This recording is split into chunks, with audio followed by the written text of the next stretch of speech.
always hear the word toxic masculinity. In our society, we haven't had a student that kind of wanted to look at the other side and say, well, I never heard the word toxic femininity.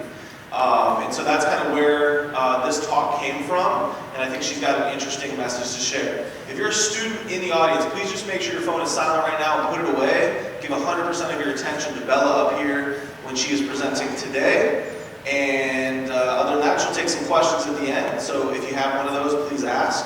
And without any further ado, welcome PCHS Junior Bella Terry.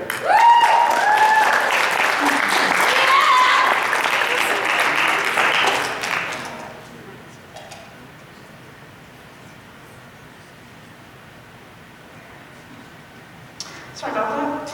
Okay. Smile more. You're wearing too much makeup. Shave your legs. Cover up. Well, don't be a prude. There have always been a specific set of standards that women are expected to uphold. They prohibit women to truly express their authenticity. Now this falls under two words that nobody wants to talk about. Toxic femininity. Now say it with me. Mom, nin, no, T.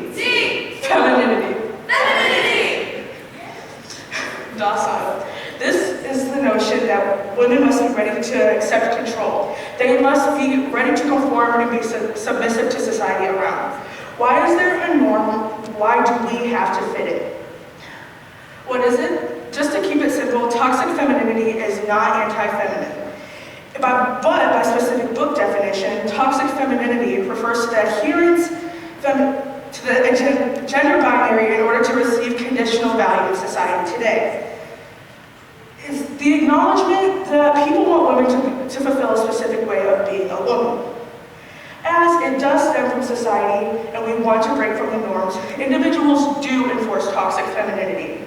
But nobody wants to talk about that. Whether it's subconsciously or from an outsider, what is classified as traits that can fall into toxic feminine? Compliance, cooperation, and it can occur in any environment, in school, workplace, in a relationship. And nobody wants to talk about how falling to the pressures of this is so detrimental. It can have a domino effect. So leading into stress, which will come down into heart disease, heart attack, and one that nobody wants to talk about, but I think a lot of people struggle with, body dysmorphia. But right now, instead of focusing on how society impacts, let's talk about women. Let's talk about how women are mean to other women. Women push toxicness, but women don't realize they're doing it. Women will push harmful behavior, but then get confused when a negative impact happens. Okay, now I know everybody knows who this is. Can somebody tell me who this is? Chelsea. Amber Heard in the media today falls into the category toxic feminine. From Pinterest to Instagram to Facebook, every social media platform, she has fallen under toxic femininity. She has used her femininity as a helping hand to get empathy from around the country and around the world. But it really hasn't been kind to her since, because people are calling out her toxic behavior. And the Kardashians, hate them or love them, they have also fallen into toxic femininity. They fall into cultural appropriation and promote negative stigmas that aren't idealistic. It's just promoted online everywhere. It's not real. But nobody wants to talk about how it's pushed, and we're expected to conform to that. And all these diets that are pushed on your ads, because this is how women are supposed to look. This is what's cool. This is what we're supposed to conform to. All of these women have been idolized as Hollywood's it girls, but nobody wants to talk about the negative aspects of them.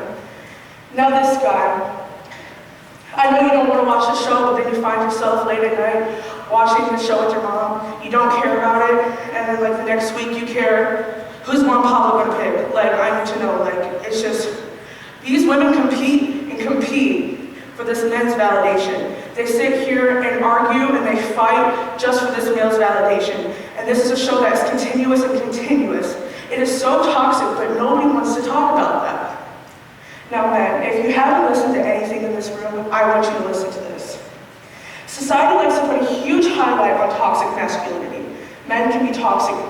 Men are the root of the problem. Why is it when I researched toxic masculinity and toxic femininity, so much showed up on toxic masculinity and all the faults of men? Newsflash, men aren't the only toxic ones here. Because men who portray traits of toxic masculinity are more likely to be involved in aggravated assault, violent crimes, and all the negatives in the world. But how do we expect to strive towards equality when we can't even acknowledge the issues between both genders? So the question now is, what do we do? As a whole, we need to unlearn the harsh ideologies that we've been taught to learn. It's been normal, it's been normalized, and it's okay that that's frustrating, but we need to break from that. Women can fall under toxic feminine just as men can fall under toxic masculine, but nobody wants to talk about that. Women can be equally toxic, very equally toxic, and it can be enforced all over. As corny as this sounds, women, we do need to stick together. We need to use all of our strengths of feminism together, because without that, we may just progress going backwards. We do need to stick together. We need to use all of our powerful strengths that we can have as feminism and come together so it's not just feminism, it's not just masculinity. We need to be equality. So ladies, I have a question. Are you going to smile more? Thank you.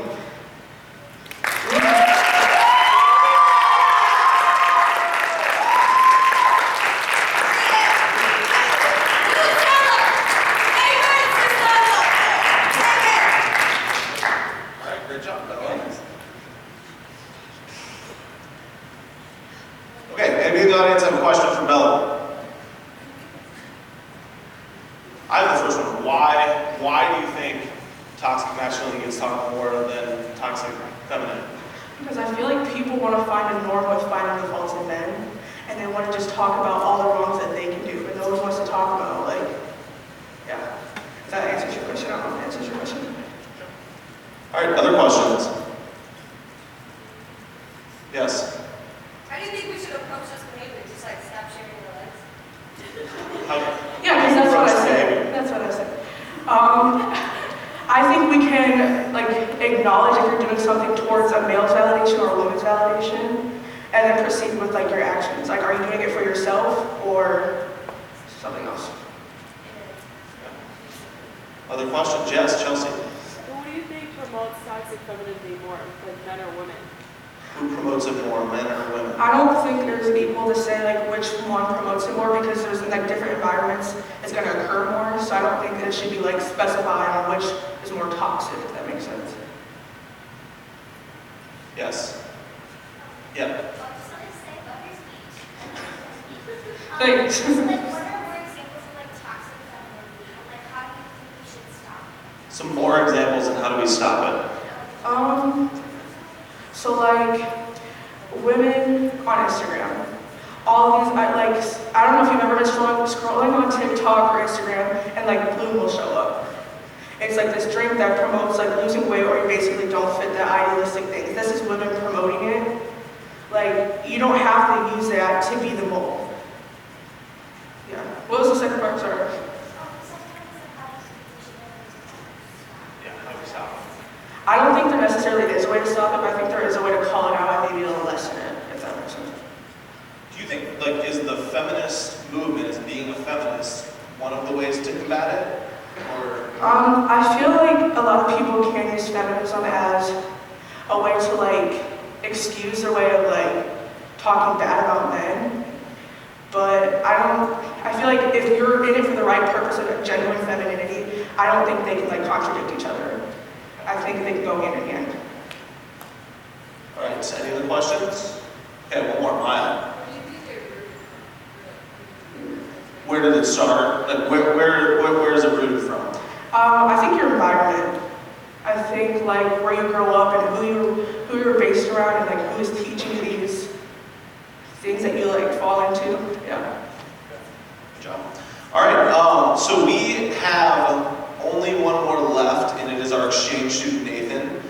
So he is going to go on Monday. This is more of a conversation, so a lot of Q&A. He's got a few key differences he's going to share with you about teenage life in France. They're pretty crazy differences. And here in America, Portland High School. And then it's called From Baguettes to Bagels, and then we're going to take a little audience Q&A with him. That's on Monday, and it's 2 hours later, but it's during second period. So pretty interesting one. But today's all about Bella, so one more round of applause